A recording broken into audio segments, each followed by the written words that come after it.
according to this serial killer or potential serial killer who's threatening somebody at this live event. But leading up to the hour, he's going to kill somebody every hour leading up to, according to the time as midnight hits across the United States. Now, I was a little confused for a little while. I thought he was driving across the country, but no, he was just paying attention to the time zones because he's only killing people in LA. Mm-hmm. Yes. Yeah.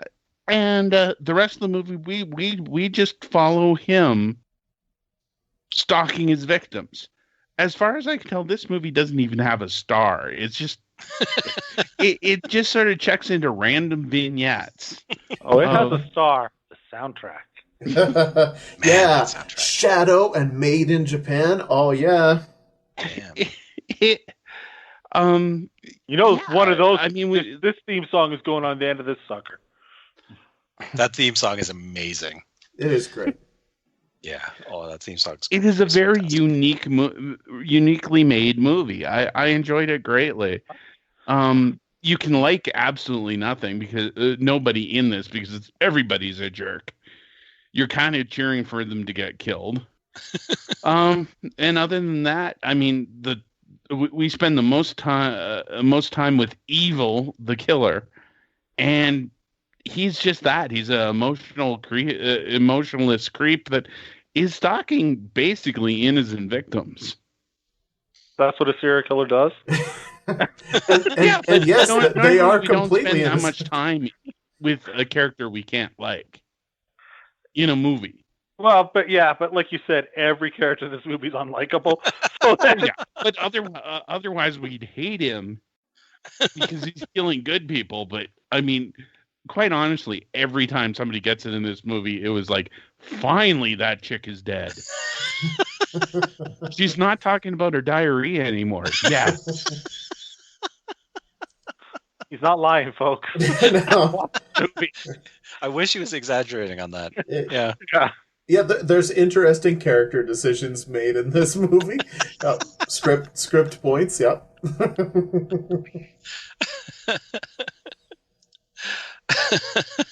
Yeah, I mean, at the beginning of this movie, I really thought that this was just a great excuse to try to push forward Shadow and Made in Japan, who both didn't successfully gain careers from this one. But I enjoyed them both. I love all the tunes in the movie. There's some really great songs. I think Dumb Blondes was my favorite. Dumb Blondes, yes, that was a. But there's like one. there's a goodly amount of like the songs are played out in their entirety. Oh yeah! Oh God, yeah! And the theme song for New Year's Eve was played at least 3 times in its entirety. Mhm. And Yeah. I'm not exaggerating. Like they're like fucking. This is canon films. Let's face it. Yeah. They're sitting there like, we paid these motherfuckers for this song. We're going to get our money's worth. Well, it's funny. I kind of doubt watched- they paid them. I They watched- may have told them they were did it paying them. did it for exposure. That was the structure of Elvis movies, which I thought was an interesting, like a strange parallel. Is that Elvis movies were structured that because they wanted to sell the albums off of Elvis movies, he would sing the song at the beginning, sometime during the film, and then at the very end, the same song would play. And that's basically what happens in New Year's Evil, is that we get Now an I opening want to know montage. if anybody involved with the film had a cut of the album and production of the sales. If they didn't, they should have. Yeah. Well, I couldn't find an album from Shadow at all, so that's a shame in my mind. But yeah, it's definitely after that, like it's so 1980 because it's just on that cusp between that new wave feel and that hair metal feel. It's right in that sweet middle between that, and so the sounds are all crazy. New wave? Yeah, They do call it, I think they call it the new wave top. Yeah, it's the new wave top 40 or top 100 or whatever. Yeah, but it's got a punk feel as well. Yeah, well, because New Yeah. Wave really had a lot of punk elements to it, but then because Shadow looks like a hair metal band, Yeah. And then Made in Japan looks like a punkish new wave kind of band. So Mhm. so yeah, but There's a mosh pit. yeah, for sure. And at one point there's a slow dance mosh pit, which is one of the most unique things I've ever seen That in was a film. awesome. Well, I just thought it was so weird because right off the bat, you're seeing these crazy people driving around in this car, like smoking Oh. and spitting and like doing all this like stuff. People And that had nothing to do with the movie. well, because People that are introduced as this major role. yeah, and then They're they're going to be the badasses causing trouble the whole night and have nothing to do with the movie, but they spent all this time on them, showing them, and then they show up and they're giving like the security guard a hard time and this and that, and they're you're just like, in the "They're gonna mosh have trouble." pit. That's all. Then they're just in the then nothing.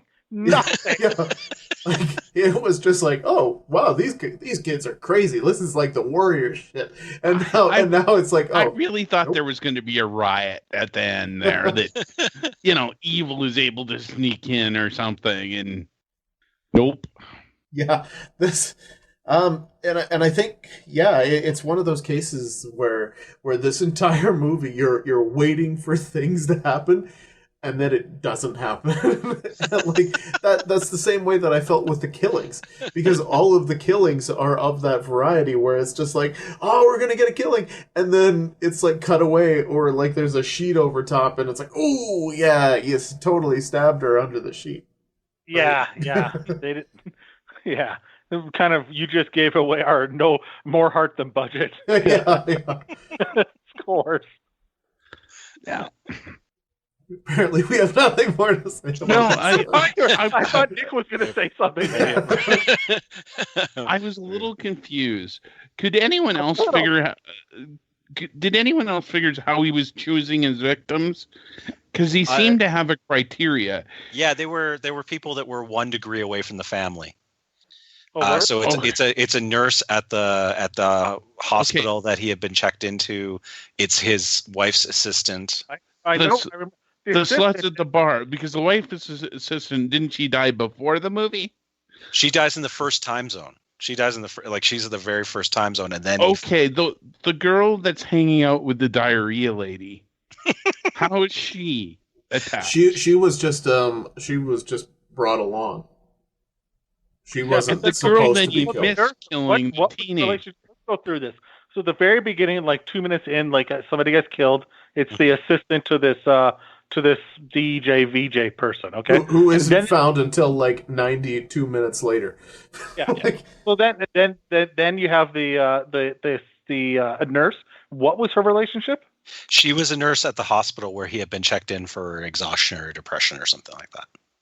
Okay, because the killer is, spoiler alert, actually the husband of this woman. Blaze, Yeah, it's like Blaze, right? yes. I mean, the reveal happens like 30 minutes into the movie for some weird reason. Like they reveal that it's her husband without ever establishing him as a character before that. Oh, exactly. But so I don't feel too bad. Don't feel too bad about spoiling anything else. Well, okay. they're So too busy trying to establish her son as like looking like he's the creepy killer, putting on like pantyhose on his head and shit. But that scene was completely unnecessary. Oh well, almost everything with like, and a little more than a little homophobic. The son does have an amazing outfit. His outfit's like that outfit could have carried in the entire 80s. He has a dress shirt and skinny tie, jeans, and a jacket with tails. It's the collar that pulled it off, though. Oh yeah, and a wide collar. Yeah. Was it a wide collar? I thought it was a short point, like straight. It's so it would be a popped collar at any point. It's like it's a really heavily starched collar, is what it is. It's sort of like a prep school kind of collar. Okay, so now the girl in the bar, what was her relationship? Target of opportunity. I think that's where the story falls apart. Is that there is? Oh, that's where the story falls apart. So the nurse then, because he pretends to be a doctor. Yeah. So you're saying she used to treat him as a patient because his disguise to hide himself was. I think it's not that she knew him. She's a nurse at the same hospital, so he's killing someone at the same hospital where he was, as opposed to like someone who actually treated him. because he got checked in there All because I want to know is he's why referred to at the very with the mustache. when he doesn't show up at his wife's show. No, She says that he's in Palm Springs, either coked up Yes. or loaded, which I thought was an amazing line. So that's why he's not on time for her show. But yes, he got checked in for exhaustion or something, and then he just killed someone at the same I hospital. forgot. It was actually the mustache was for the girls in the bar, which I still don't understand why it was He not. needs to be disguised for the people who don't actually know him. Yes. Don't try to make sense of okay. it. Don't do it. The first two victims I can give you, they may be attached, but the driving girl, the girl who seems to get fondled just to watch the movie, what do you think her attachment was? I don't think there's any. I don't think there was one. I think it's pretty random. Yeah, And he kills the other girl just because she comes along. Yeah. Like he picks up a girl in a bar, and her, like, for safety, reasonable. This is what you should do with a stranger. You're gonna go hang out with a stranger, bring a friend, and then he can murder her before he kills you, as kind of like a starter course. So he kills both of them. He also leaves a lot of shoes behind. Did you notice? Yes, he did. It's kind of his thing, yeah. Because the nurse they discovered because they find her shoe. Yeah. Diarrhea girl gets caught because a shoe is left behind. Mm-hmm. It's ridiculous how many shoes this guy loses. Not a detail-oriented person. No, because he doesn't care. Like, at a certain point, he really doesn't seem to care that she knows, and everybody else figures it out right around that. Like, hey, what's her husband doing in here? We've locked this place down. Oh, hey, I bet he's the killer. At the beginning, he's all secretive, and it's like it's going to be a mystery. And then by the end, he's like, he doesn't seem to care in the least about, like, he's really has no intention of getting away. Like, he seems to talk about it, like he when he reveals his master plan while Blaze is tied up in the elevator and stuff like that. That you seem to have this feeling like he thinks he's going to get away, but you realize that with cops surrounding the place and everybody actually knowing that he's the killer, that there's no real chance that he's actually going to get away. So, but I mean, none of the planning was really strong. I don't know that he planned to get away. I figured it was going to end in some, like, horrible thing, and that was the plan too. I didn't think he was planning to survive this thing. I guess we'll never know. Yeah, never know. Yeah, his motivation is as unclear as the rest of the story. Canon.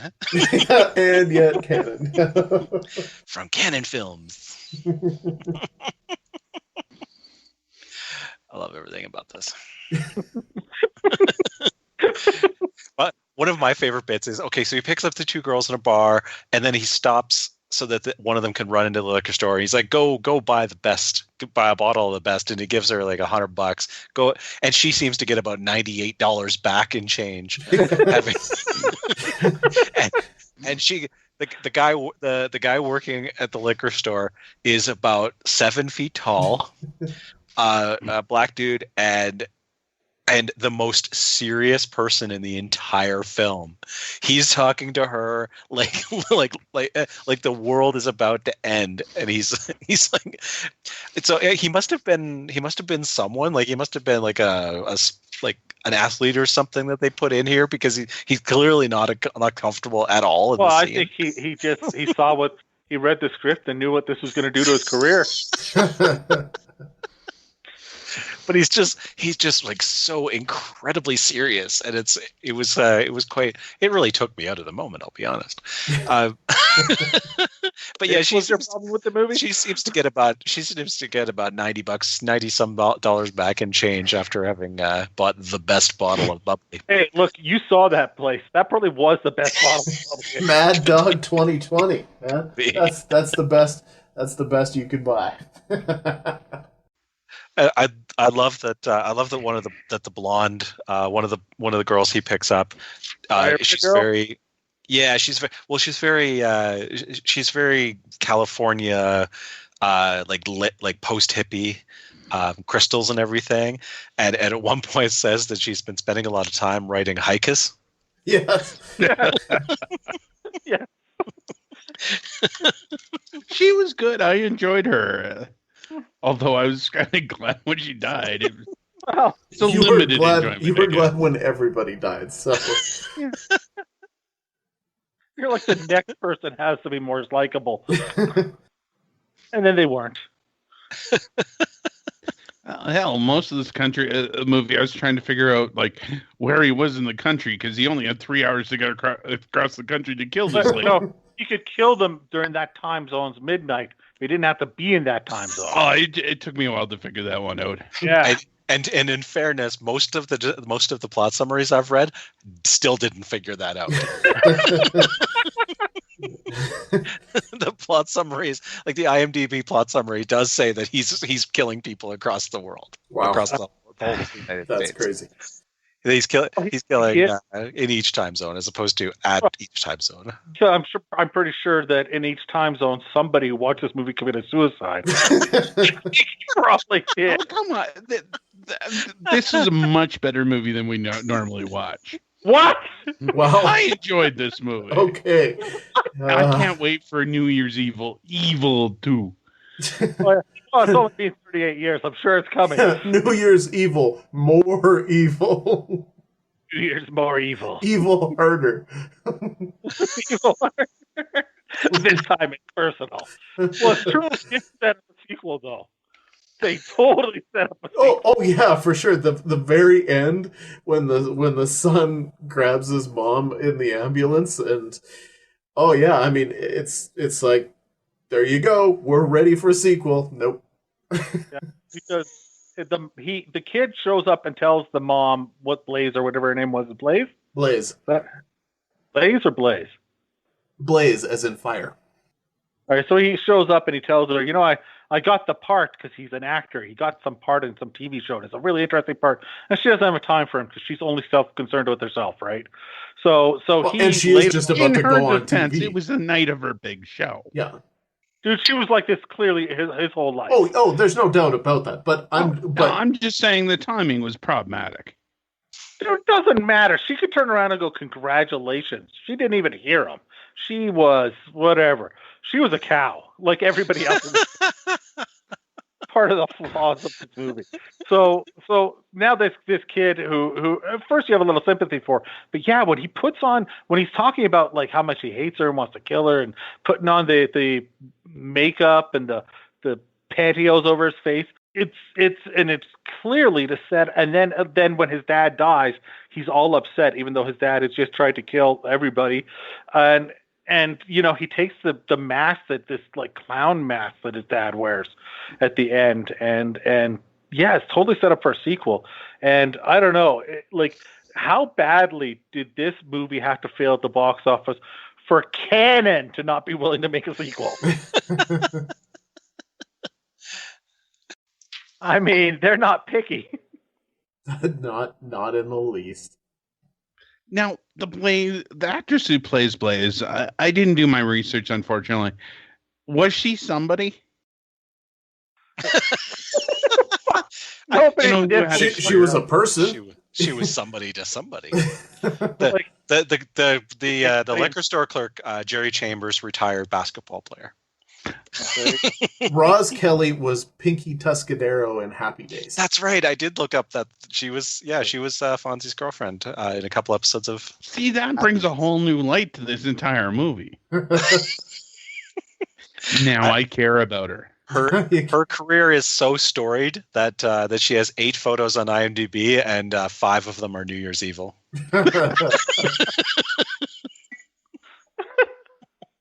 Oh my. Oh my. So it was a movie. So that's that. Yes. That's All right. Well, why don't we get to the scoring of this movie? Hey, scoring. I like when we get to the scoring. Yes. All right. Oh, wrapping up another season. I feel like end of an era, 4th season. All right. End of an era. Yes. End of the 4th season. Yes. Yeah. All right. In our search for the ultimate B movie, we rate each movie in 5 categories, none of which are objective quality. The first category is called Schlock Appeal, and we start with Stan. Well, it brings a tear to my eye to talk about Schlock Appeal because it's the last time that I'm going to talk about Schlock Appeal for this season. The thing about New Year's Evil for me is that I was largely bored watching this movie through the entire thing. Because I didn't give a shit about any of the characters. But the number one thing that I really felt like there was a big giant wellspring of Boogaloo that was just right under the surface that was itching to get out. And at no point did they ever actually let that Boogaloo out. But it was just so Boogaloo its potential. That's a whole other category. but it was just so close because I was just like, oh, it's gonna be a killing. Oh no. Oh, the whole time. Like even with the bands and stuff like that, it was just like, oh, you just missed. Like it's. I can see watching this. This is a great movie to watch. I'm picturing it like 2 a.m. when you just get back from whatever the fuck you've been doing up till 2 a.m. and you're like, I really need to just wind down and like maybe you just got back from your New Year's Eve party. Yeah, and so maybe New Year's Eve is on at that point, and you think, perfect, I can watch it. But that's about the only time that I could justify it. Like this movie is like kind of flat across the board, so I'm just going with a 4. Okay, I'm agreeing with you. I thank God this isn't a relative enjoyment scale because I liked it a whole lot more than you did. But really, it's not coded in schlock. I'm giving it a 4 for the title alone, but other than that, it doesn't have a hell of a lot of schlock. Stan, you summed it up so brilliantly. Everything you said was perfect. Perfectly described this. 4. All right. I think I agree with the crowd, but I give it a 6. I think that it's got some good kills. It's got some. When? The kill where he smothers the girl with a bag of weed. Okay, that's a good brilliant. Kill. And the bag of weed, he's got like what looks like an 8-pound bag. Yeah. He's got like a garbage. Like, hey, have you seen this? This is good stuff. And she practically puts her own head in it to get to it. She's like, give it a sniff. Not to mention there was no weed in the bag to begin with. There was. It looks like looks like crumpled up broccoli at the bottom. Is what it looks like. and then he smothers her in the weed bag. I thought that was really clever. That was a good one. He also when we get to the climax of the film, he attaches his ex-wife or his wife to the bottom of an elevator shaft and then sends the elevator up and down to just fuck with her. Yeah. That's great. So 6 is what I'm giving it here. All right, the next category we call more heart than budget.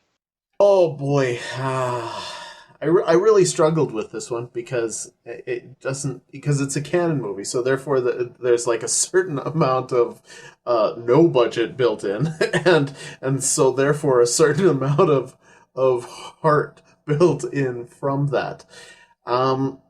They didn't like try anything with the kills. They didn't try otherwise it's just like mostly just people doing, dressing up as normal people for the most part. But the bands are what really give me that extra little bit of a kick. The fact that they were in there and that they just kept putting them in there. So I'm also going with a 4 on this. I'm going with a 6, but I can't justify it. That's how we should score everything from now on. 6, none of your fucking business. That's good podcast right there.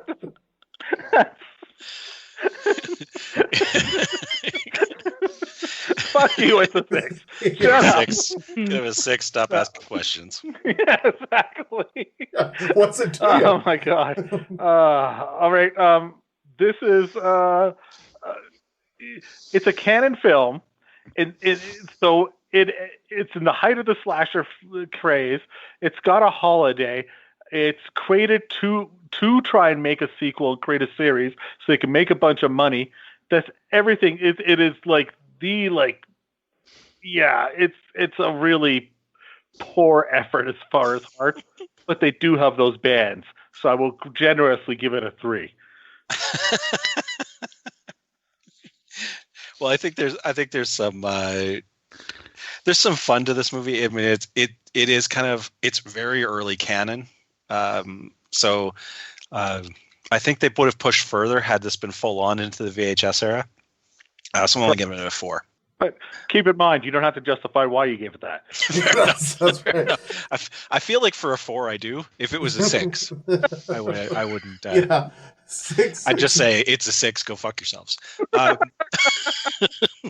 So the next category we call what the fuck moments. All right. I felt for me the biggest what the fuck was just the son throughout the entire middle of the movie. Like his mom is on stage and there's just like he changed his costumes a couple of times in there. I feel like, but so he puts on the pantyhose over his head, and is it me or does he like pierce his ear with something, and then it bleeds. Because of course he pierced it, but then that piercing magically goes away when he takes off the so it's good. All of those things are true. Good. I love Jim over there confirming that this is actually what fucking happened, folks. Yeah. So I didn't remember any of these things. Yeah, like there's that. There's the fact that. There's the fact that he's not jiving you. Yeah, the assistant gets killed right away and is not. I don't know if she was ever technically discovered. Or no, she was. She was discovered very, very, very late in the movie. I thought, like, fuck, did she actually get killed? Because still not discovered. Great cop work, but yeah, they've searched this building top to bottom to make sure that it's safe and have not entered her assistant's room. Yes. Yeah.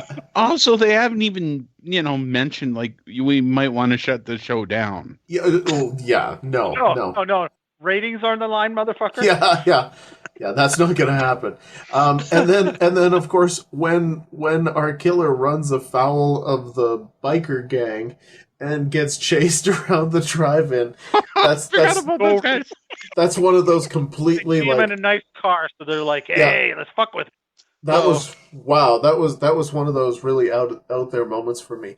All of it was these a Lincoln, wasn't it?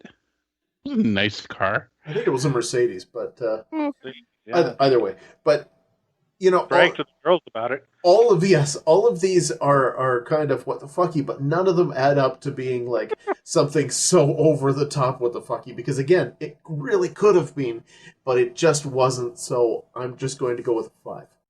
Wow. Yeah, I'm hearing what you're saying. I'm actually going to go lower. I want this movie to be more Boogaloo, but oh yeah, for sure. I would love this movie to be more. It Boogaloo. is almost there. It's like Cro-Magnon Boogaloo. Neil, I think big Boogaloo. It's the uninvolved Boogaloo. Yeah, I think it's crazy as a Boogaloo personally. So yeah, I can only go like as high as a 4. That's it. I definitely don't believe in. Don't worry, you didn't have to tell us why. I don't believe in intelligent design as far as Boogaloo goes. That's clear. Well, yes, intelligent design. But nobody's going to watch this movie, and intelligent design is one of the things that's going to come up. Intelligence rarely comes up with Boogaloo. I can't believe you guys are so low on this. I mean, let's open with the opening kill that we've mentioned, because she's in her room or whatever, in her bathroom, or I think in her bathroom, right? Yep. And she hears the sound. She sticks her head out, but she never leaves the room, I don't believe. All of a sudden, the killer's in the curtain behind her, in the shower curtain, and kills her. I'm like, how did he get in there? Well, she opened the door for a moment. Well, no, she comes out and the door is open, but then she does not check the place. That's right. She's like, that's weird. The door's open. Yeah, it's like the door's open. I'm sure that's fine. There's no room for him to get behind her time unless he's like the Invisible Man or the Flash, which would make a lot of sense for how he killed people all the time. Yeah. And okay, It does make good sense. Yeah. The killer, when he calls in, he disguises his voice. How have nobody brought this up yet? He uses this voice box thing. So then he talks like this, and I'm going to kill someone near you, very close to you. He sounds like one of the Lollipop Guild. We represent Lollipop. So then he calls her after he's killed the nurse. And he says, I just had my first kill, even though it's his second. And and she goes, Are you really killing people? Or are you just jiving me? And he takes his voice box and in an effort to strike fear into her heart and those of the viewers goes, no way. I can't.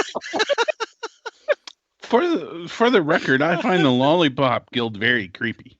Yeah, fair enough. Love those guys. So it just says here in August or something like that, the last one survivor died. So anyways, so no way. Very, scary. So he goes later on, there's a cop outside. So he takes a brick and he hammers this cop on the head. Later on, they say, the cop was telling us he's hurt and he's going to the hospital. Like, he got hit with a brick in the head. He's not that hurt, though, that he's dead. You think for sure he's dead. But, of course, you don't see it because it all happens off screen because he, basically calls the cop over and you see him pick up the brick and then you hear a whack. So now because there's only one cop stationed to keep the back door open in this whole building. Now he does get inside, and the police are like, oh, why is he there? The police are all over this building. Now they figured out that he's the bad guy. They're looking for him. He ends up with Blaze at the end of the elevator after torturing her. He sits down with her, tells her the whole thing that's happening. It takes 4 days to tell her. No police show up. Forever. It's one of those movies where things like the police or anything else, it's like we need it for certain scenes, so we have to establish it. But in other scenes, it would inconvenience our plot or our so we just ignore that we have them, and it's totally inconsistent. I a ton of WTFs in this, and some real good ones. I'm somewhere between 7 and 8. I want to give it a. I was probably going to go 7. I think now that I've talked myself into an 8, plus I feel like I need to make up for you're missing all these WTFs.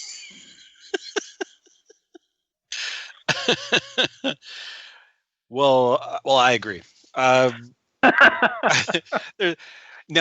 I had an outstanding question actually. That so you mentioned the voice modulator. So what it is it's they're doing the countdown of the top new waves.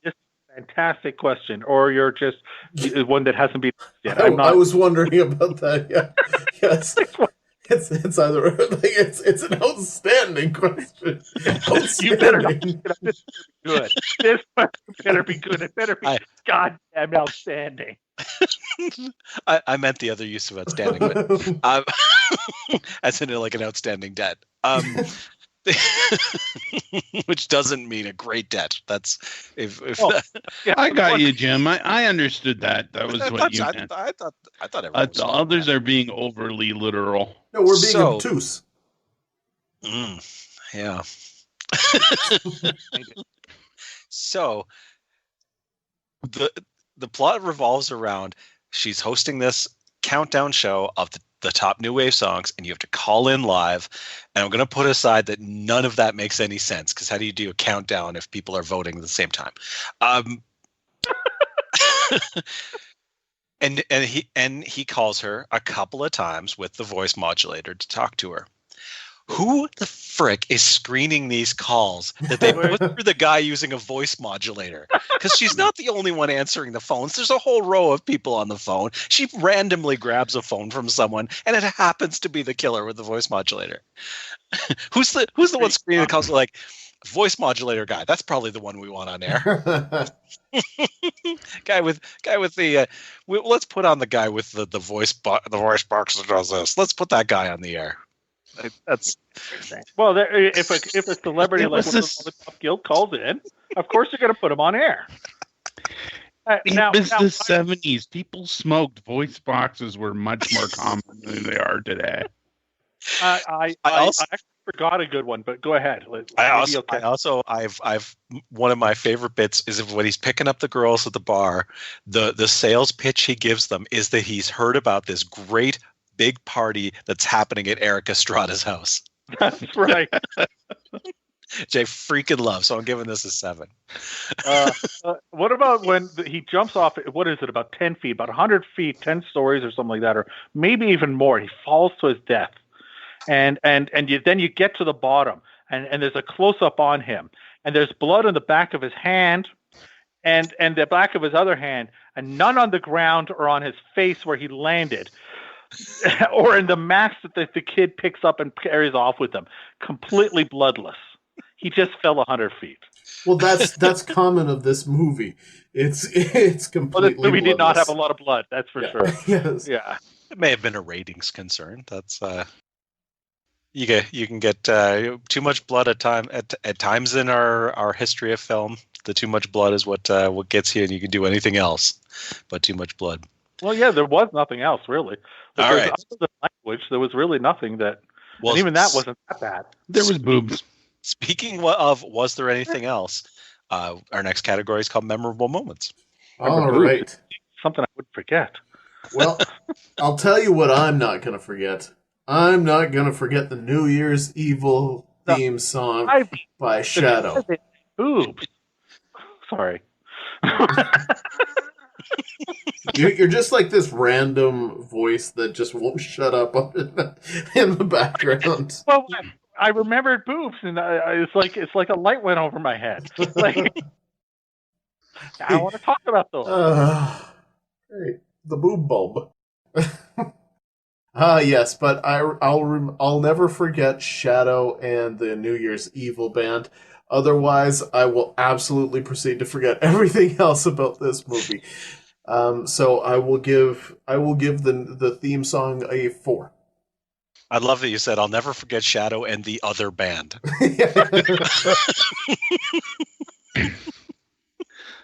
Well, made in Japan, I know their name.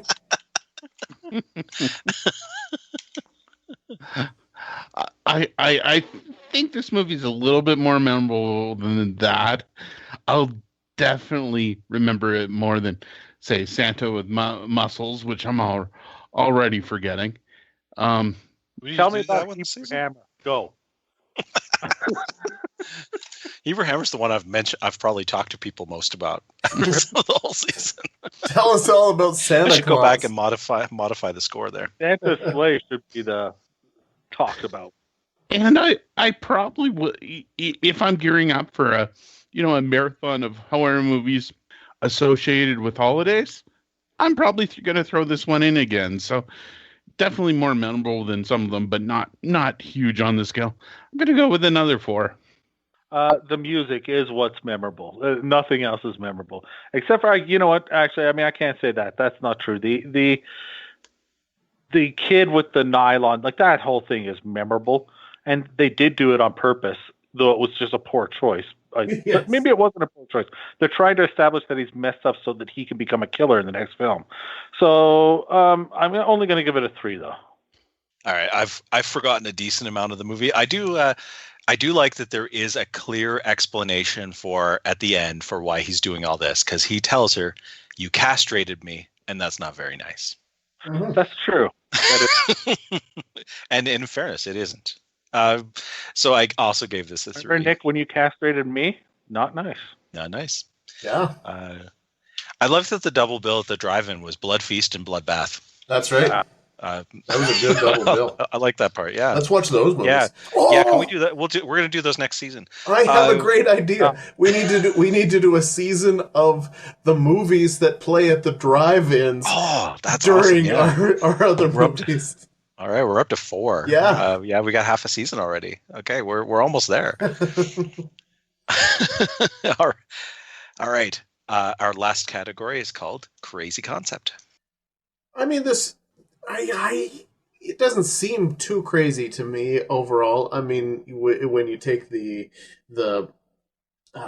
New Year's Eve party and just, I mean, really, it's the idea of saying like, hey, New Year's Evil. That's a great title because I'm convinced that this came from the title, and that then they just tried to work a story of killing around New Year's Eve. So that by itself, especially the fact that it's canon, doesn't seem terribly cuckoo crazy.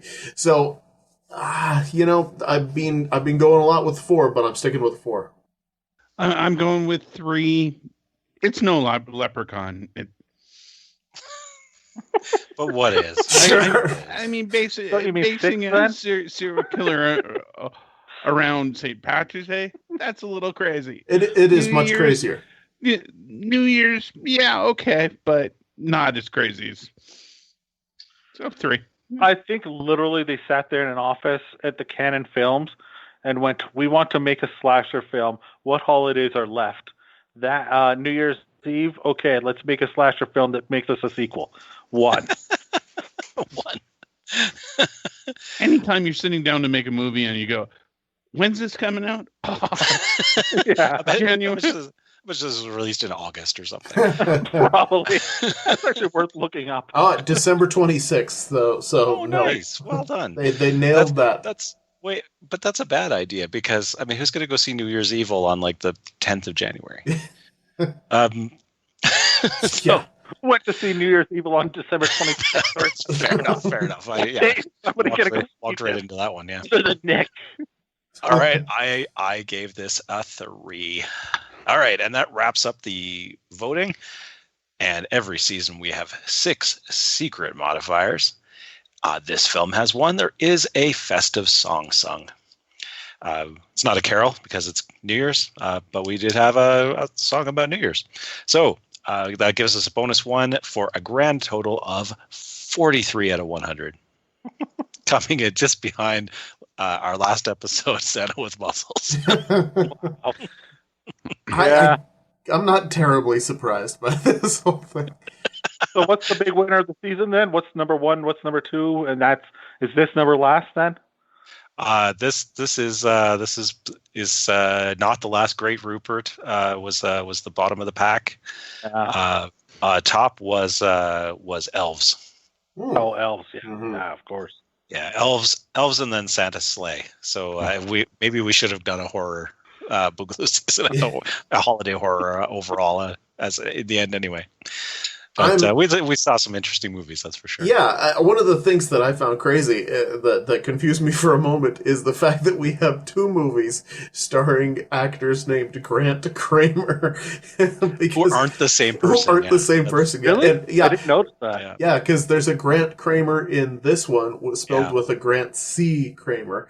And then in Santa Claus, it's Grant spelled with a K Kramer. And I was just like, is it the same Grant Kramer? What? That can't be. Because that would have been awesome. But no, unfortunately not the same Grant Kramer. So doesn't it feel like the odds would be less that it isn't the same Grant Kramer? Yeah. It seems like more of a stretch. yeah, I suppose that's true. We got a real Kramer versus Kramer situation here. Nicely done. Nicely good done. one, dude. Slow clap. There we go. Well, I do want to say that this has been a fun season, and thank you guys for Kung Fu Electric Boogaloo. I love this show. I love the listeners who let us do it. I love the holidays, New Year's Eve and Christmas. And what the hell, I even love you guys. Merry Christmas, Happy Holidays, Happy Hanukkah, Good New Year's, whatever the hell we're doing. Sure. All of that stuff and more. All of that and more. Shucks. All right. Okay, Nick, tell the fans where they can find us on the internet so that they can feel some of the love that we are giving off. Okay, that's the first time I'm ever doing it. You can find us. We are hosted by the We Talk Podcast Network. Yeah, we're just asking you to do it to see if you even know. That's right.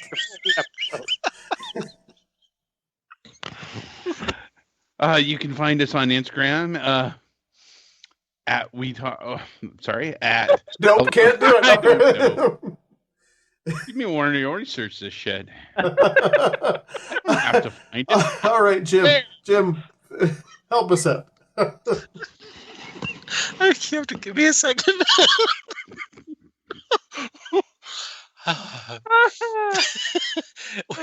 we are on Instagram at Kung Fu Electric Boogaloo and use the hashtag Kung Fu Electric Boogaloo.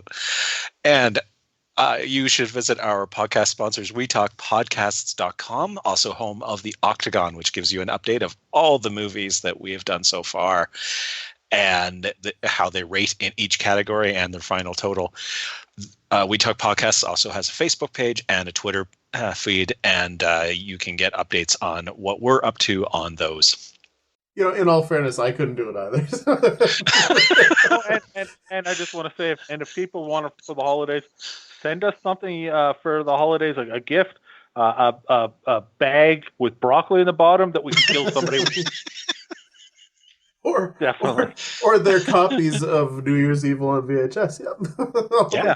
All those things we will happily accept. I assume they all have them. Yes. If Shadow or what was it? Made in Japan. Boogaloo, what was Made in Japan? Have a sample. If they have a current CD, please they should send that over to us as well. They should. They're probably listening. A Bandcamp account or whatever. Yeah. All right. I'm very happy to announce that next season we will be blasting away from this planet, and we will become the astronauts in season 5 of the Kung Fu Electric Boogaloo, where we are dealing with some space movies. And our first space movie that you will hear is Star Crash, which has Christopher Plummer and David Hasselhoff in it. So I'm very excited about that movie. That's right. This will be, it's astronauts with a Z, so it's astronauts because that's more Boogaloo. But yeah, all the movies take place in outer space. There's no sci-fi on Earth here. That's important. That's an important key to the season. So yes, it's sci-fi Boogaloo for everybody. So I'm really looking forward to next season because, again, it's going to be really different from this season, and I like it. I like it when we go different. It's a lot of fun. I'll hate it by the time this season was pretty different, though. Oh boy, was it ever! There was no, there was usually. I mean, the first season was something because all of them felt like, to a certain degree, that we were watching the same movie. After a little while. The second, actually, that's season 2. Season 2. The season 2 absolutely, definitely was like that. Season 3, of course, was a little bit crazier. This one was all over the map because we had the happy movies, we had the crazy movies, we had the horror movies. Oh yeah, this was one of the most Boogaloo seasons we could have imagined. Oh, can we get some ninjas though? I need some ninjas. Oh, we'll get back to ninjas. Don't you worry about that. We will get back to ninjas. All right. Well, let's wrap up season 4 because people need to get on to their New Year's celebrations and enjoy the new year of 2019. Oh, my Lord. It's going to be so much fun. More Boogaloo for everyone. All right. For Nick, for Jack, and for Jim, I am 8th Dan Stanadu, and thank you for listening to Season 4, Holi-Damned, of the Kung Fu Electric Boogaloo.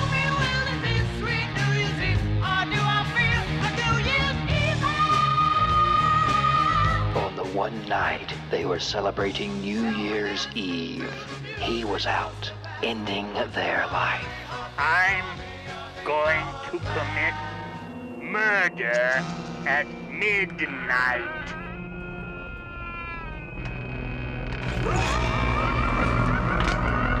Call me evil. Every New Year's Eve, the caller came out.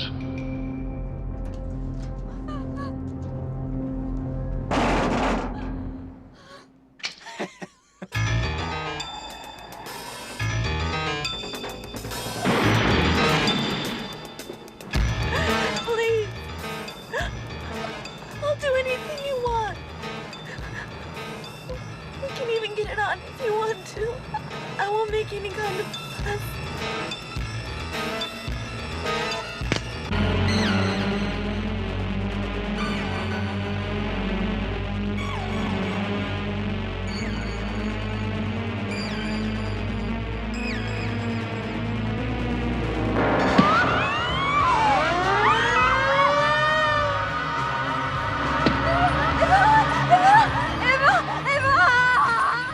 One terrifying night of unspeakable evil. New Year's Evil.